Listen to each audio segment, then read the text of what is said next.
অসৎ উদ্দেশ্য নিয়ে কেউ মামলা করলেও কিছু করার থাকে না বলে জানিয়েছেন আইন উপদেষ্টা আসিফ নজরুল।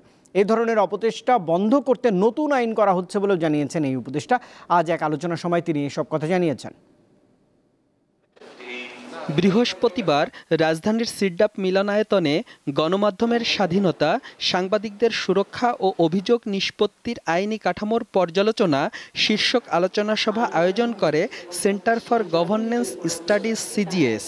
সংগঠনের নির্বাহী পরিচালক জিল্লুর রহমানের পরিচালনায় অনুষ্ঠিত আলোচনা সভায় সাংবাদিকতা ছাড়াও দেশের সাম্প্রতি নানা বিষয় উঠে আসে। রাতের ইলেকশন হয়েছে এতে প্রধান উপদেষ্টা প্রেস সচিব জানান, সরকারিভাবে কোনো সাংবাদিকের মুখ বন্ধ করা হয়নি।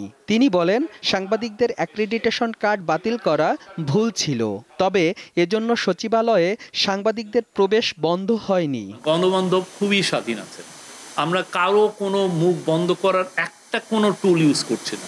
যদি আপনি মিথ্যা দেখেন, ডিসইনফরমেশন ছড়ান, ডিসইনফরমেশনের জন্য বাংলাদেশে অনেক সমস্যা তৈরি হয়েছে।